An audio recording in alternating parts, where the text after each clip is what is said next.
শোন, বাবা তো আমাদের জন্য কিছু রেখে যায়নি, শুধু একটা মোরগ, একটা দাঁড়, একটা বিড়াল রেখে গেছে। এখন এই তিনটে জিনিস তিনজন ভাগ করে নিতে হবে। দাদা, কোমল ছোট, তাছাড়া ওই বাবার দেখাশোনা করছে। ও যেটা ইচ্ছা নিক না, তারপর না হয় আমরা নেব। না দাদা, তোমরা বড়, তোমাদের অধিকারও বেশি। তোমরা নিয়ে যা রাখবে আমি সেটাই নেব। ঠিক আছে, তাহলে আমি মোরগটা নিচ্ছি। আর মোহন, তুই দাঁটা নে, আর কমলের জন্য বিড়ালটা রেখে দে। যদিও এগুলো খুব একটা মূল্যবান না, তারপরও বাবার রেখে দেওয়া স্মৃতি হিসেবে সবাইকে নিতে হচ্ছে। তা না হয় নিলাম, কিন্তু এখন তো বাবা বেঁচে নেই। তাছাড়া সবাই যার যার মতো আলাদা হয়ে গেলাম। এখন নিজেদের খাবার নিজেদেরই সংগ্রহ করতে হবে। তাহলে এখন কি করবে? কি করব মানে? এখানে থাকলে আমাদের কে বসিয়ে খাওয়াবে? তার চেয়ে আমি কোনো রাজ দরবারে গিয়ে দেখি রাজার কাছ থেকে কোনো সাহায্য নিতে পারি কিনা। তুমি ঠিকই বলেছ, আমিও তাই করব। আর ছোট, তুইও তাই কর। আমরা তিন ভাই তিন রাজ্যের উদ্দেশ্যে রওনা হয়ে পড়ি। 1 বছর পর আমরা সবাই এই জায়গায় ফিরে এসে দেখা করব। ঠিক আছে দাদা, তাই হবে। আমরা 1 বছর পর আবার এখানে এসে দেখা করব। নাও, এবার যার যার জিনিস নিয়ে বেরিয়ে পড়ি।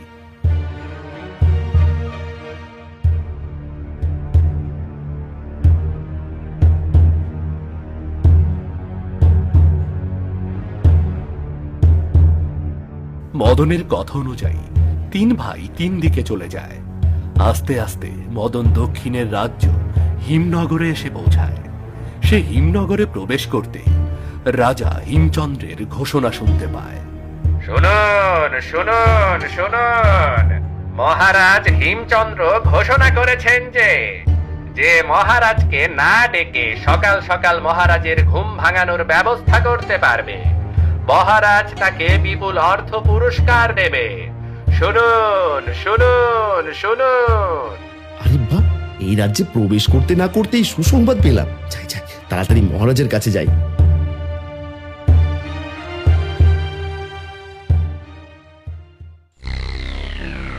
মন্ত্রী, আজও আমার নিদ্রা থেকে জাগতে এত বিলম্ব হলো কেন?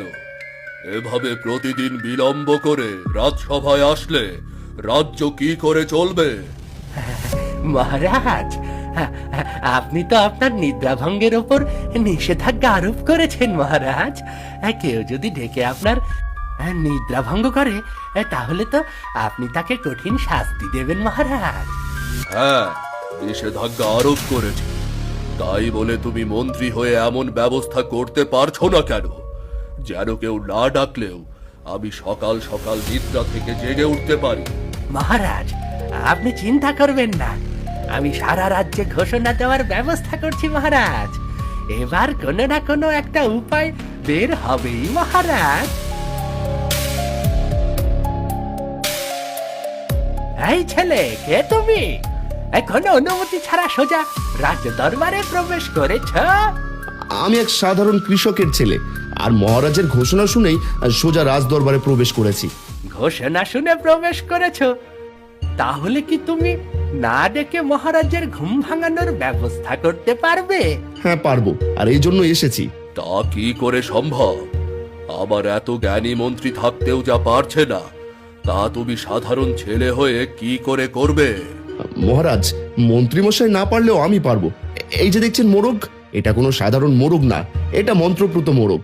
এই মোরগ তার মিষ্টি কণ্ঠ দিয়ে প্রতিদিন সকালে আপনার ঘুম ভাঙাবে।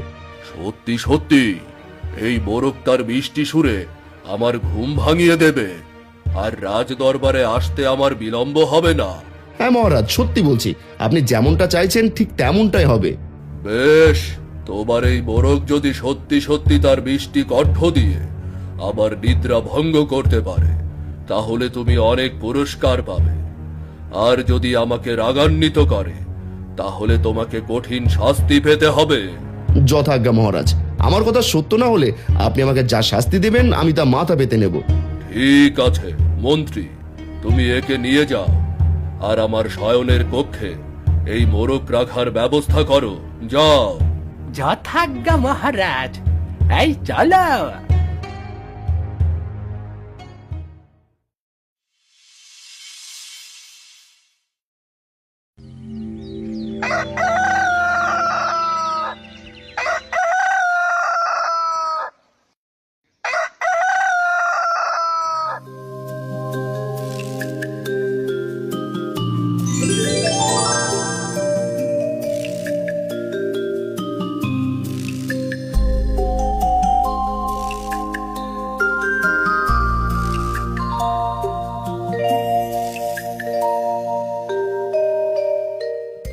মহারাজ আজ এত সকাল সকাল রাজ দরবারে, তাহলে কি ছেলেটার কথা ঠিক হয়েছে নাকি?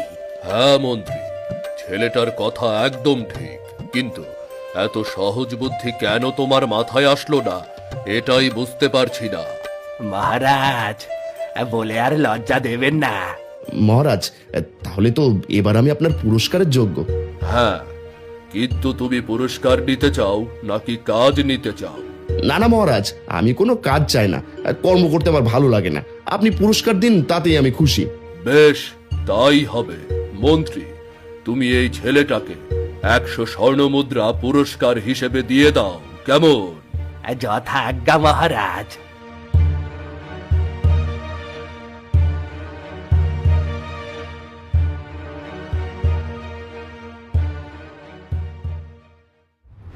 এদিকে আসতে আসতে মোহন পশ্চিমের রাজ্য মিঠাপুরীতে প্রবেশ করে।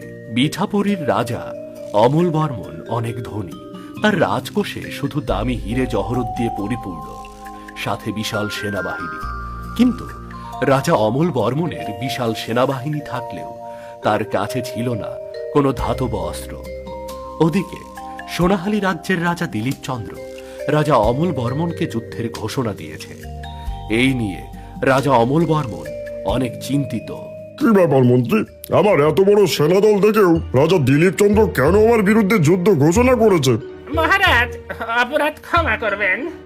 এক গুপ্তচরের মাধ্যমে জানা গেছে তাদের কাছে এক ধরনের ধাতব অস্ত্র আছে, যা দিয়ে সহজেই সবকিছু কেটে টুকরো টুকরো করা যায়, এমনকি বড় বড় পাথর খণ্ড করা যায়। মহারাজ, বলো কি, এত বড় খবর আমাকে আগে বলনি কেন?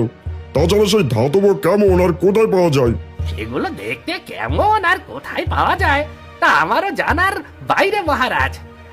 তবে তার একটা নমুনা পেলে আমরা হয়তো তেমন অস্ত্র তৈরি করতে পারতাম মহারাজ। তাহলে দ্রুত গুপ্তচর পাঠিয়ে দাও, তারা যেন খুব তাড়াতাড়ি সেই ধাতব অস্ত্রের নমুনা নিয়ে আসে। ক্ষমা করবেন মহারাজ, তা যে অসম্ভব, কারণ সেই অস্ত্র খুবই নিরাপত্তার মধ্যে রয়েছে, যেখানে আমাদের গুপ্তচরদের প্রবেশ করা কখনোই সম্ভব না। না না না না, এমন বললে হবে না। যে কোনো মূল্যে তেমন কোনো ধাতব অস্ত্র আমার চাই চাই। নমস্কার মহারাজ। নমস্কার, কিন্তু তুমি কে, আর এই অসময়ে কেন রাজ দরবারে এসেছো? মহারাজ, আমি এক সাধারণ কৃষকের ছেলে, অনেক অভাবে পড়ে আপনার কাছে এসেছি। আপনি যদি আমাকে একটু সাহায্য করতেন তাহলে আমি অনেক উপকৃত হতাম মহারাজ, অনেক উপকৃত হতাম। সাহায্য সাহায্য চাওয়ার সময় পাও না? এমনিতে আমি অনেক চিন্তিত হয়ে আছি। পূর্ব রাজ্যের রাজা দিলীপ চন্দ্র আমাদের রাজ্যের বিরুদ্ধে যুদ্ধ ঘোষণা করেছে।